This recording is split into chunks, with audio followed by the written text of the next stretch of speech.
And joining on the line, it is great to be chatting to her again from Innocent Eve. We've got Rachel. G'day, Rachel. How are you today? Good, thanks, Clayton. Thanks for having me on. It is indeed our pleasure. Now, lots happened since the last time we spoke, so things have obviously eased up a bit in Queensland and where you are. And so how were things sort of towards the end of last year, through the festive break and as we start 2021? How have things been going for you girls? Yeah, pretty good, really. We've had quite a bit of downtime with Beck's cancer journey.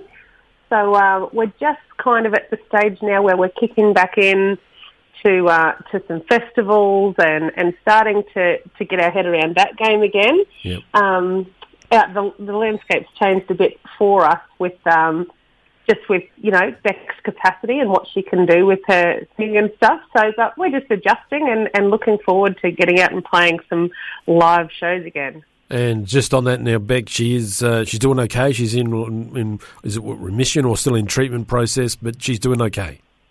Yeah, it's just one of those things. You know, every cancer it seems is different, and people respond differently and that kind of thing. And yeah, she's Beck's back teaching at schools and because that's our day job and that kind of thing. She's doing quite well, but it's going to be an ongoing process with the treatment. She's unfortunately we'd hoped this last lot of treatment would do it, but it's going to be an ongoing thing for the foreseeable future.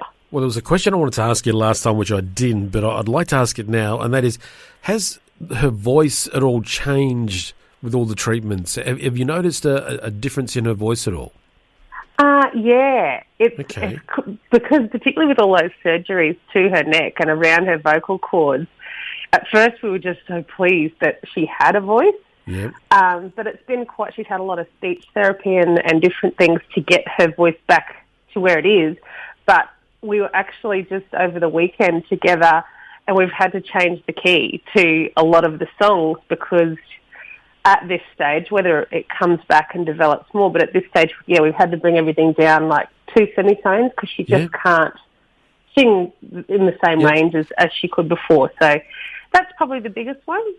Okay, well, I was just curious, so thank you for answering that. And it was also because I spoke to someone else who's an artist that's going through some health issues, and they pointed out to them that that's one of the things that they'd noticed was their voice had dropped down, and they said it's given them a tone that they never thought they would ever have. So... Yeah, and I reckon that's right. I think Beck sounds a little huskier maybe, or, throatier. It's different. Yeah, that husky sound, that works, let me tell you, it works. Oh, yeah. Yes, indeed. Now, you've got a new song out. It is called 3/4 Time. It's got nothing to do with football, so we can sort that out straight away. And that's right. And I'm watching, as I'm talking to you, I've got the video rolling right on my screen here. And where did the idea come about to be as a lady sewing in her store and wanting to, I guess, create an outfit for herself to go somewhere but not go? So where did that inspiration for the video? Because that's absolutely stunning video.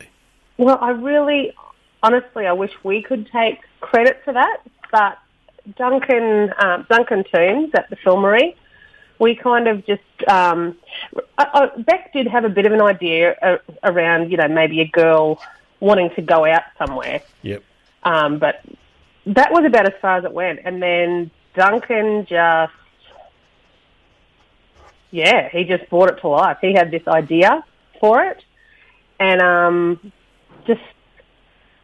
don't know, it just seemed to work. And because it's quite a kind of sad, moving song, that little sewing room just really, I don't know, I feel like it really matched. Well, it's a song, and I know as soon as you see it, you'll probably think, oh, well, it doesn't relate to me. But when you actually listen to the words and then you see what's going on, you realise that it does relate to all of us for those moments when we're on our own, when we're far away from home, or we've moved somewhere new, or we're just in a new surrounding, and you sort of, you want to have connection, you want to be able to talk to people, but you get shy and reserved, and you sort of go into your shell a bit, and you don't want to, and this is working through that, and I love the scene with the dancing with the mannequin. I didn't think that was creepy at all. I thought that was beautiful.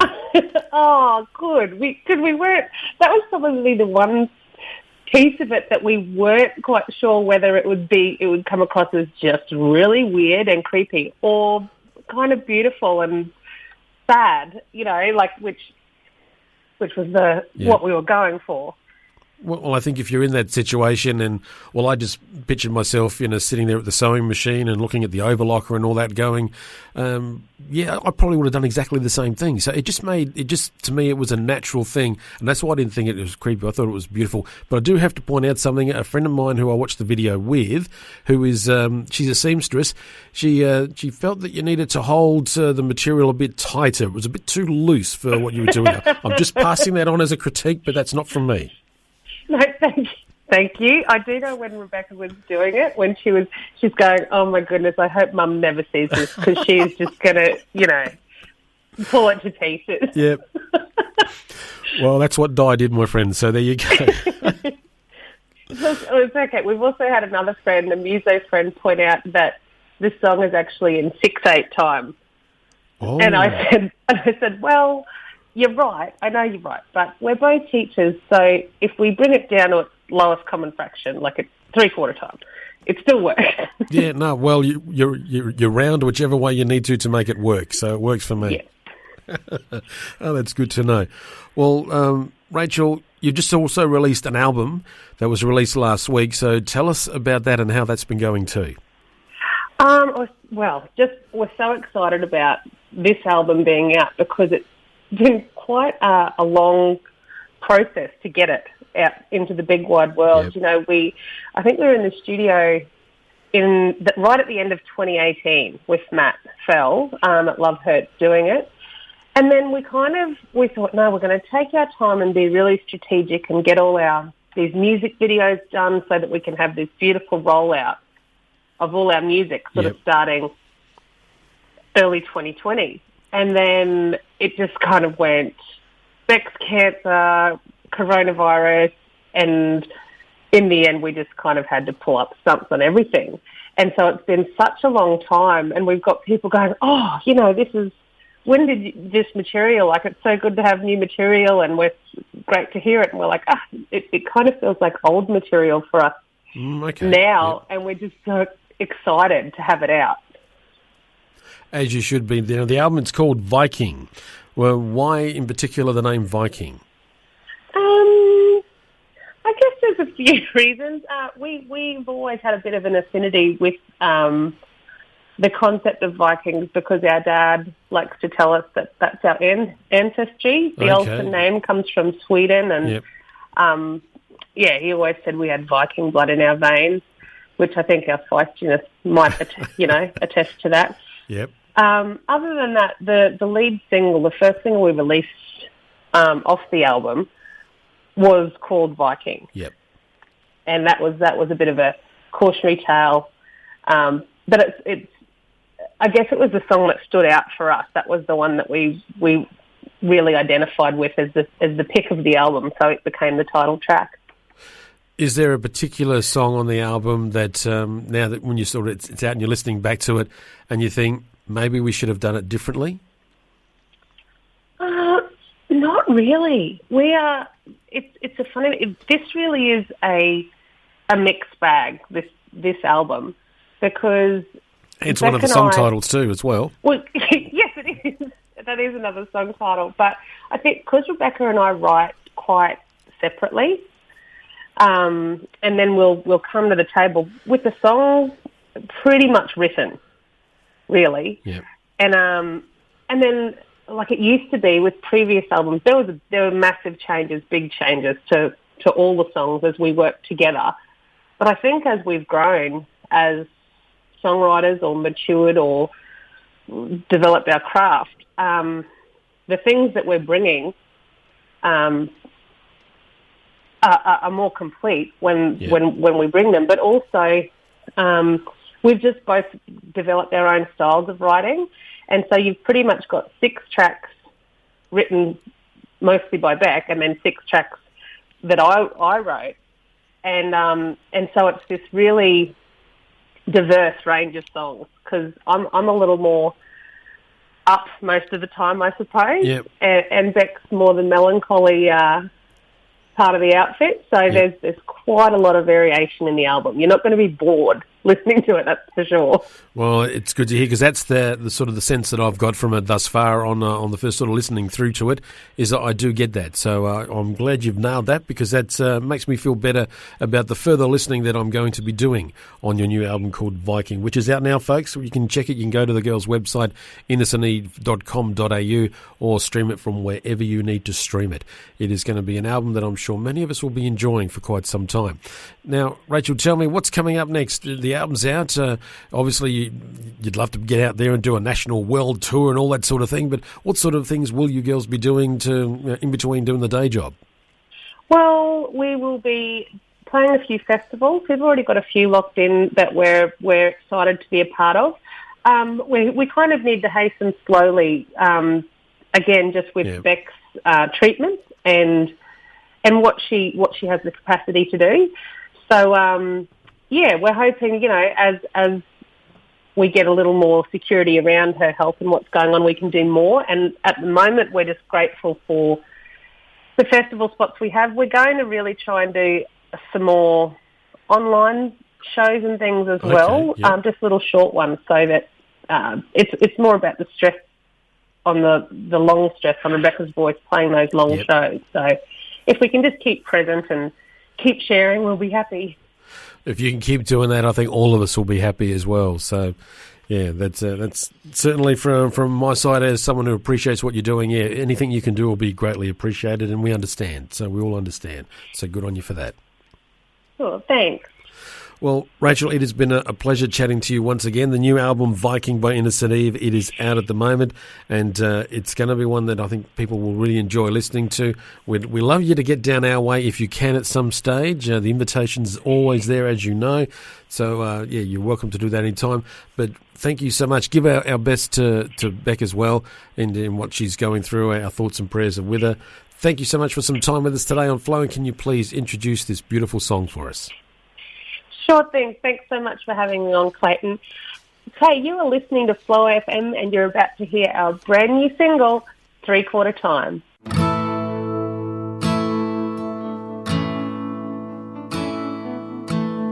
Don't think much of this job that I'm doing.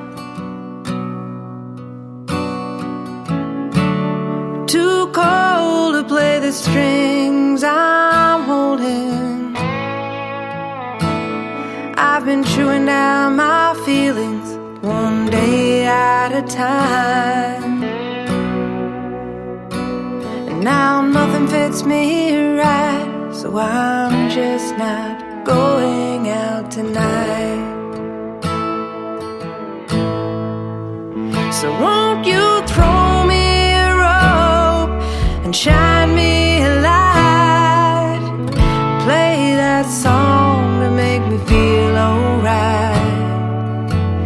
I just can't find my peace of mind.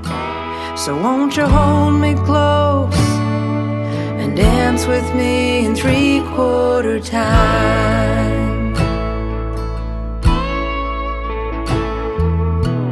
I left my home and everyone that I knew, miles away so I could work it all through. Now most of the time I can rise and I shine, but try as I might, I fall down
won't you hold me close and dance with me?